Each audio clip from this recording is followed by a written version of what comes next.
Like کریں، subscribe کیجیے، bell icon کو دبائیں تاکہ ہماری ویڈیو سب سے پہلے آپ کے پاس پہنچ سکے۔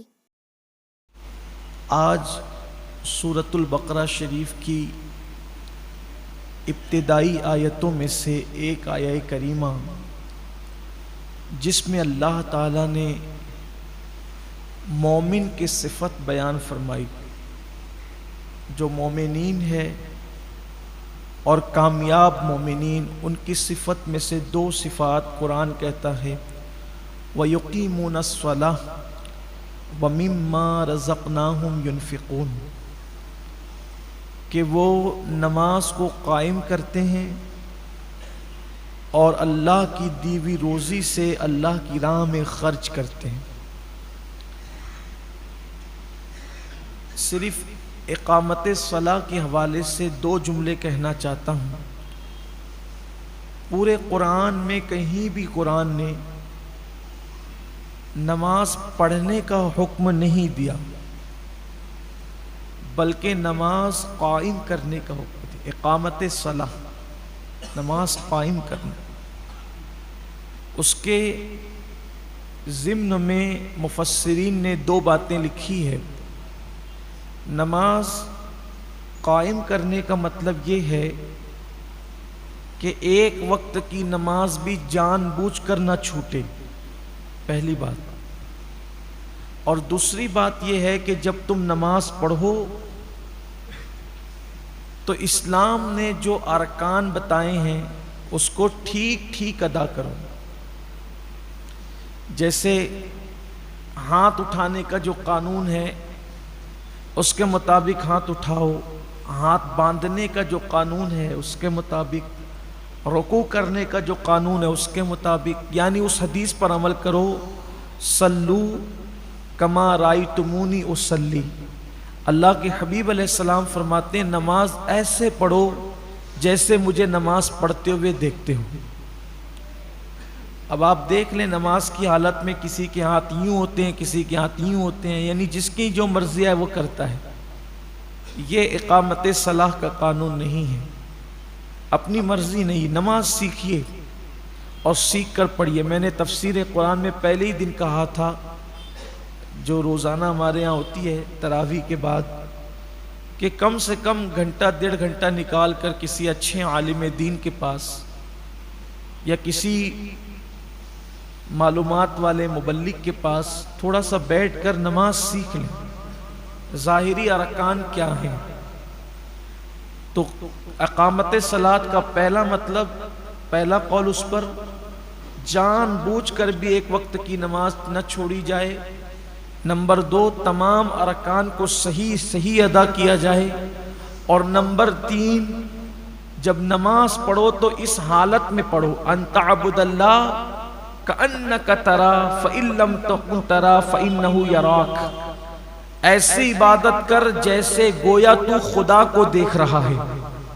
اور اگر یہ پوزیشن نہیں بن سکتی تو پھر یہ تصور کرو کہ اللہ تمہیں دیکھ رہا ہے اور وہ تو تمہیں دیکھ ہی رہا ہے، یعنی اس تصور کے ساتھ نماز پڑھنا کہ اللہ مجھے دیکھ رہا ہے۔ یہ ہے اقامت صلاح۔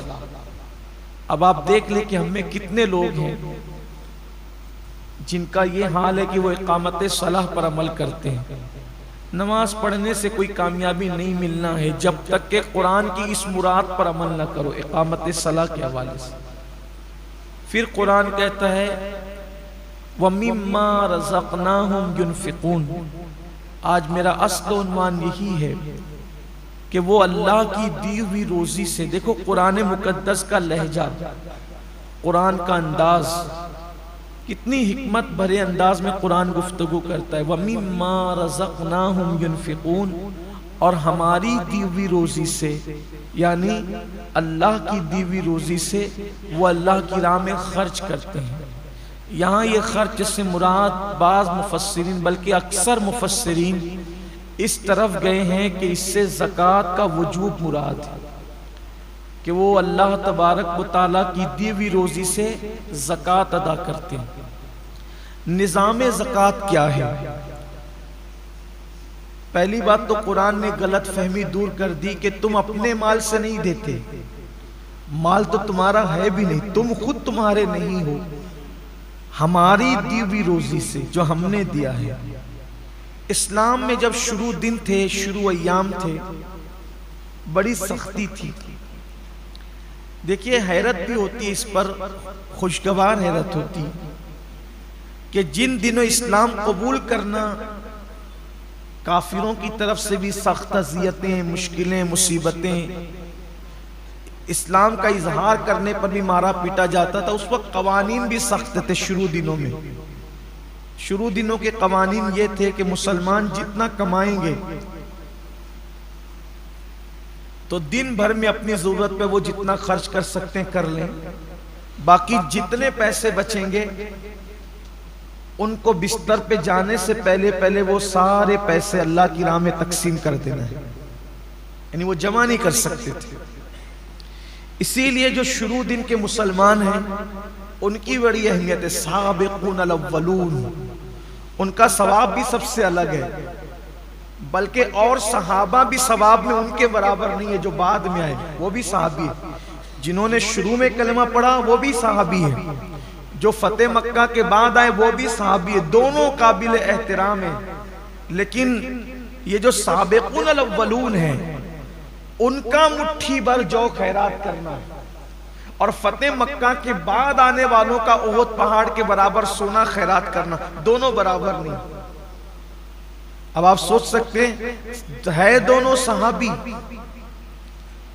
ہے دونوں صحابی۔ اصل میں یہ حدیث جو آئی ہے نا کہ میرے صحابی کا مٹھی بھر جو خیرات کرنا اور تمہارا احد پہاڑ کے برابر سونا خیرات کرنا دونوں برابر، ہوا یہ تھا کہ ایک صاحب نے جو فتح مکہ کے بعد ایمان لائے تھے، انہوں نے کسی پہلے ایمان لانے والے صحابی کو کچھ کہہ دیا تھا، ان کا دل دکھ گیا تھا، تو اس پر یہ حدیث اللہ کے رسول علیہ السلام نے بیان فرمائی۔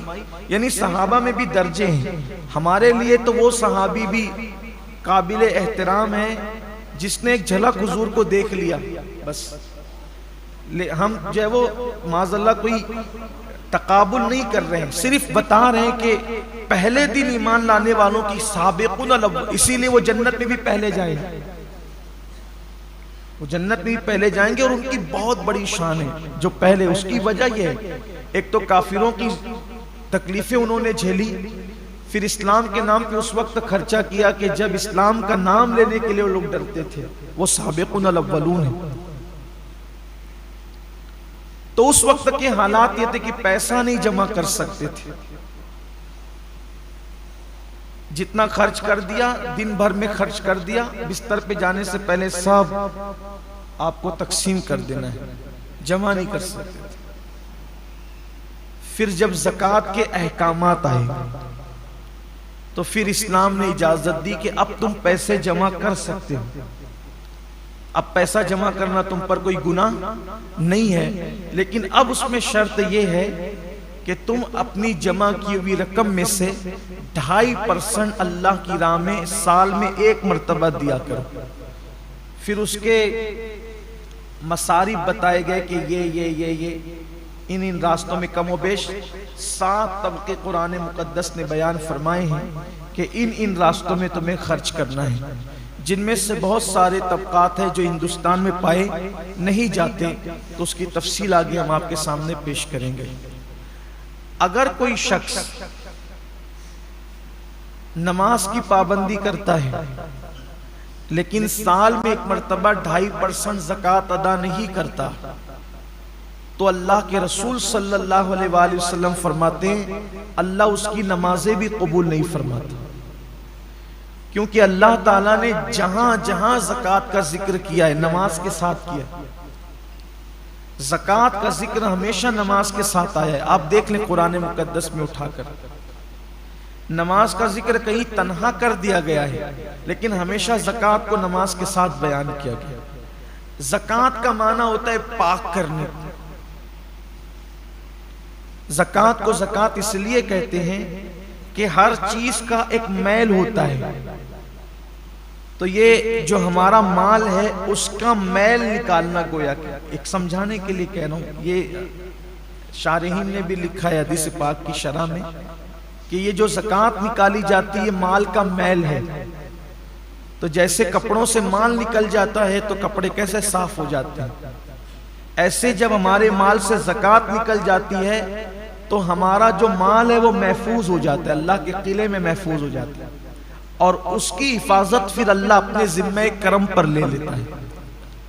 اور جو لوگ ادا نہیں کرتے زکوٰۃ، کچھ لوگ ایسے ہیں کہ جنہیں بہت تکلیف ہوتی ہے زکوٰۃ ادا کرنے میں، حالانکہ دیا اللہ نے، اور ادا کتنی کرنا ہے؟ صرف 2.5%، یعنی 100 روپے پر 2.5 روپیہ دینا ہے صرف، اور 97.5 روپے اپنے لیے رکھنا ہے۔ اب دیکھیں 97.5 کتنے ہوتے ہیں، اور صرف 2.5%، اور یہ فرض ہے۔ سیدنا صدیق اکبر نے ان کے ساتھ جنگ کی تھی جن لوگوں نے اللہ کے رسول علیہ السلام کے وصال کے بعد زکوٰۃ ادا کرنے سے انکار کیا تھا۔ صدیق اکبر نے فرمایا تھا میں ان کے ساتھ ایسے ہی جہاد کروں گا جیسے ہم کافروں پہ جہاد کرتے ہیں، حتیٰ کہ اگر دور رسالت میں یہ اونٹ کی نکیل اور رسی بھی بطور زکوٰۃ دیتے تھے، اگر یہ رسی بھی روک لیں گے تو بھی میں ان کے ساتھ جہاد کروں گا۔ اور آپ نے کیا۔ معاملہ ایک رسی کا نہیں تھا، معاملہ پیسوں کا نہیں تھا، معاملہ زکوٰۃ کی فرضیت کا تھا۔ اور زکوٰۃ کی فرضیت اسلام کے وہ 5 بنیادی ستونوں میں سے ایک ہے جس کا ذکر اللہ کے رسول علیہ السلام نے فرمایا کہ اسلام کی بنیاد 5 چیزوں پر ہے: ایمان، نماز، روزہ، حج اور زکوٰۃ۔ یہ 5 ستون ہیں اسلام کے مضبوط۔ اگر کوئی زکوٰۃ کا انکار کرے تو وہ مسلمان نہیں رہ جاتا، وہ کافر ہو جائے گا۔ تو کچھ لوگوں کو زکوٰۃ دینے میں میں اتنی زکوٰۃ کیسے دوں؟ اللہ نے دیا ہے۔ اللہ نے تو فرمایا کہ ہماری دی ہوئی روزی سے، اللہ کی دی ہوئی روزی سے۔ ایک حدیث پاک میں اللہ کے حبیب علیہ السلام کا فرمان ہے، قیامت کے دن لوگ دیکھیں گے کہ بہت بڑا اژدہا ہے جس کی آنکھوں سے آگ نکل رہی ہے، اور جس کے دانت لوہے کے ہیں، لوہے کے دانت ہیں اس کے، اور آگ اس کی آنکھوں سے نکل رہی ہے۔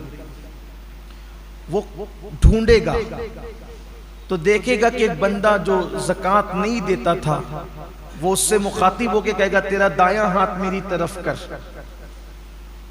تاکہ میں تیرا ہاتھ کھا جاؤں۔ آقا کریم صلی اللہ علیہ وآلہ وسلم کے فرمان کا مفہوم ہے کہ پھر وہ اس کا دایاں ہاتھ چبائے گا، اور دایاں ہاتھ چبا کر کے کھا لے گا، پھر بائیں ہاتھ کی طرف بڑھے گا۔